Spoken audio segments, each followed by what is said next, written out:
Hello guys, my name is Nash. Welcome to Thursday Tales of Terror. TDT! Today we're going to be talking about the murder of Noritta Samsudin, and it is going to be an unsolved mystery. The whole case is really weird and mysterious, which makes this case one of the most famous unsolved criminal cases in Malaysia. Noritta was only 22 years old when she was found dead by her housemates at their rented unit. She was naked and lying face down, and her limbs were bound. Several people were arrested, and the main suspect had even turned himself in and was put on trial. But despite all of this, the case was never solved. What exactly went wrong? Let's find out. Noritta Samsudin was born in Malaysia. Her family home was in Pokok Sena, Kedah, and according to her mother, she loved eating ketam masak lemak, which means crab cooked in coconut milk. After graduating from school, she left her hometown to go to Kuala Lumpur to make a living. At the time of the incident, Noritta was 22 years old and was working as a marketing executive. She was very pretty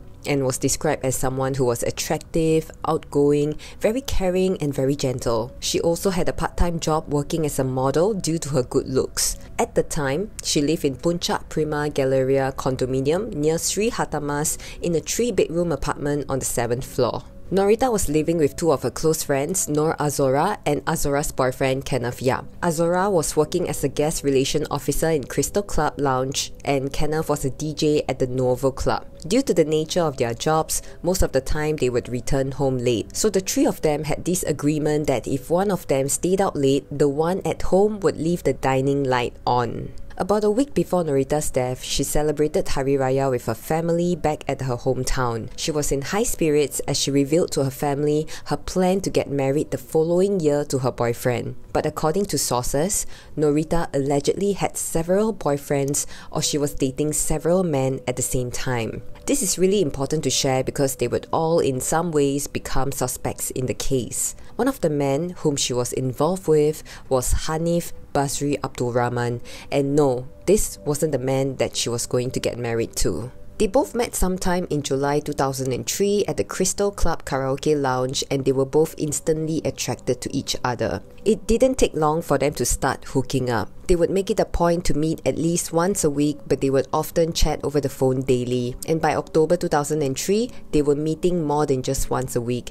and this lasted for a while. And this was all happening while Hanif was a married man with kids, and Noritta who had other boyfriends. Now, I'm not really sure if Noritta knew that Hanif was married or if Hanif knew that she also had other boyfriends, but Hanif would play an important role in the story later. So here's a little background on who Hanif is. Hanif Basri Abdul Rahman was 36 years old. He worked as an engineer for the city council. He's married and has 3 kids. He was described as tall. I think he's about 6 foot tall, and good looking. He used to be a national volleyball player and was part of the Malaysian Volleyball Federation. Because Hanif was married, he had to be careful not to get caught, so he would always go to Noritta's place. Initially, they would meet once a week, and after a few months, they would meet twice a week. And every time they meet, they would have intercourse. And once they are done, Hanif would leave her place to go home. This continued until one day, Noritta's housemates found her dead in the apartment. On the 4th of December 2003,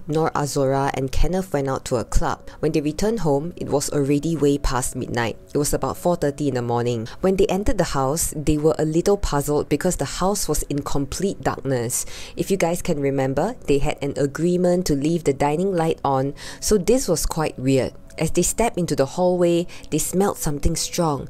It was a very unpleasant body odor, a very repulsive smell. So they thought to themselves, did Noritta bring home a visitor?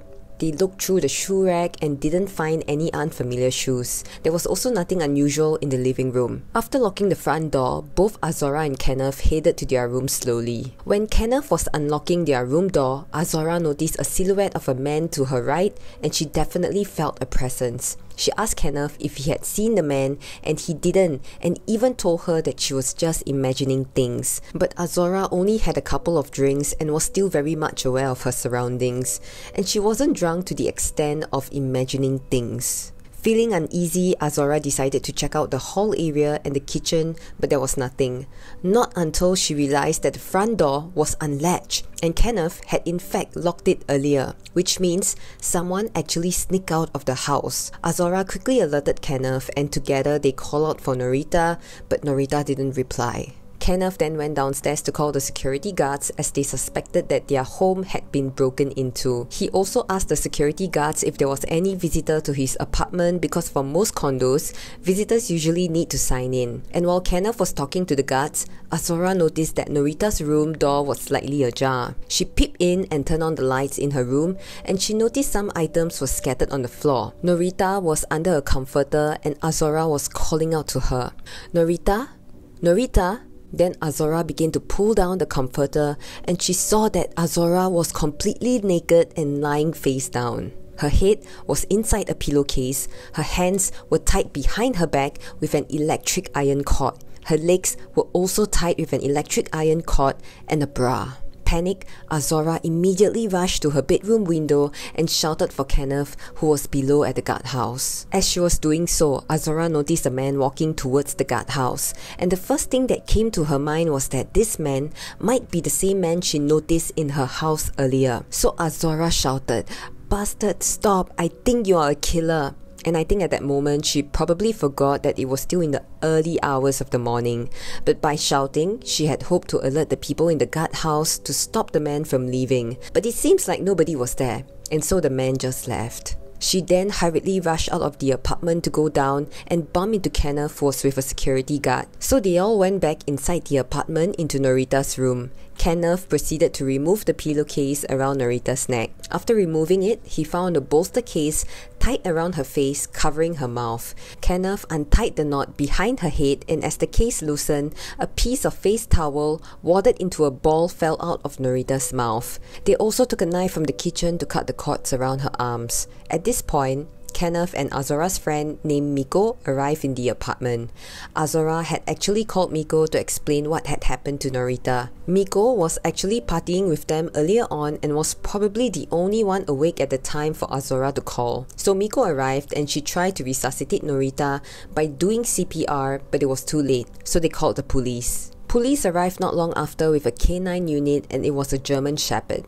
The German Shepherd actually managed to sniff something because if you remember, when both Kenneth and Azora entered the house, there was this really strong repulsive body odor. So the German Shepherd was following the smell. He went to the staircase along the drains to a spot next to a fence, and then he couldn't trace the smell anymore. At the same time, the police were searching the apartment and gathering evidence. They took with them all the items that were used to tie up Noritta. They also found 3 different seminal samples from the mattress and 11 pieces of tissue paper with semen stains from the waste paper basket. In total, the police retrieved 116 samples. There were no obvious scars on Noritta's body, and valuables in the house were not lost except for Noritta's mobile phone. Unfortunately, her mobile phone was switched off, so the location of it could not be tracked. The police also carried out DNA testing on the evidence that they had collected. Obviously, Noritta's DNA was on it, and 2 others, one belonging to Hanif Basri Abdurrahman and another one belonged to an unknown male.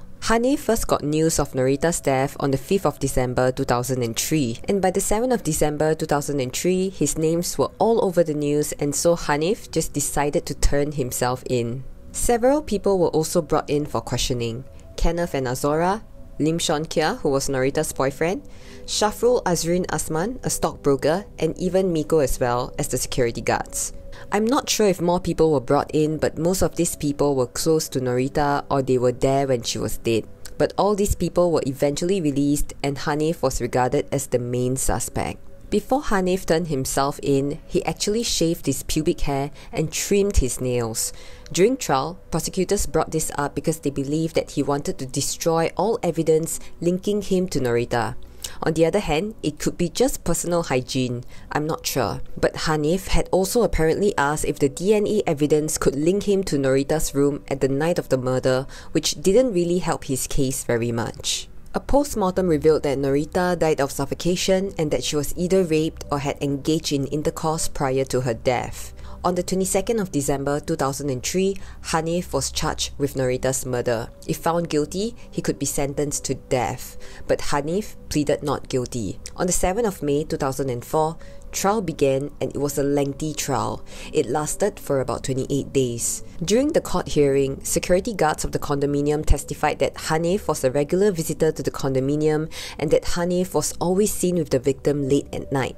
Hanif also admitted that he engaged in sexual activity with Noritta regularly. According to the security guards, on the day of the incident, Hanif entered the condominium before 1 a.m. Later on, they saw him and Noritta talking to two Malay couples outside the condominium compound. They also testified that they did not see him leaving the condominium. With these statements, Hanif appears to be the last person to be seen with Noritta. The prosecution believed that the motive for the killing was jealousy. They argued that Hanif had murdered Noritta in a fit of jealousy because she was close friends with another guy. Sordid details of promiscuity and sadomasochism were revealed at the trial, and it was really unpleasant. However, the evidence against Hanif was not strong enough to prove that he was the killer. Firstly, Hanif was indeed at the apartment at the time of the murder, but this does not mean that he murdered her. Secondly, the DNA evidence showed that Hanif had intercourse with Noritta sometime before her death, but it did not conclusively place him as the last person to have intercourse with her. And even if Hanif admitted that he and Noritta had a sexual relationship, he said he last saw her the day before the murder. And lastly, the statements made by the security guards had inconsistencies. The court found out the security guards actually gave different testimonies to the police and changed their stories a few times.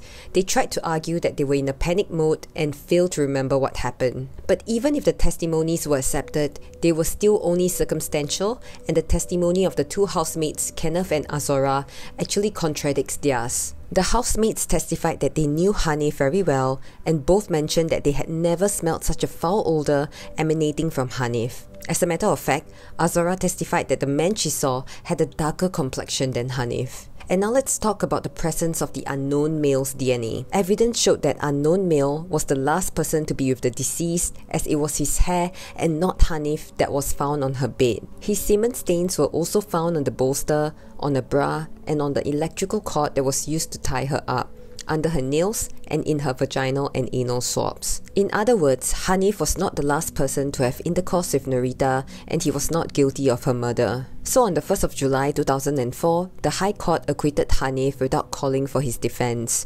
The prosecution appealed against the acquittal on January 26, 2005. On January 29, 2005, Hanif walked out a free man again when the Court of Appeal upheld the acquittal, as it was unanimously agreed that the prosecution had not made a basic case. Unfortunately, Noritta's case has gone cold. The unknown male was never found nor identified. There were actually wanted notices on him on the different news outlets, and the only thing we know about him was that he was estimated to be around 1.7 meters tall, and he has a dark skin tone and a smelly body odor. Based off the fact that there were no signs of a break-in or signs of struggle from Noritta, it seems like she knew the person who murdered her. Some of you might think that this was a simple case of bedroom activities gone wrong, and it was actually argued by the defense. But the thing is, the evidence showed that the towel was shoved into her mouth with enough force to cause her tongue to collapse and potentially block her airway. So unknown male is still out there, and there are rumors that unknown male could be someone rich and powerful. And some sources even pointed the suspect to be a former cabinet minister as the bad-odored man. And we have come to an end for today's case story. I find it really odd that the police were unable to identify the unknown male suspect despite having his DNA. But as always, I hope that someday he will get caught and Noritta's family and friends could get some closure. Thank you for joining me today, and I hope to see you guys again next Thursday. Bye!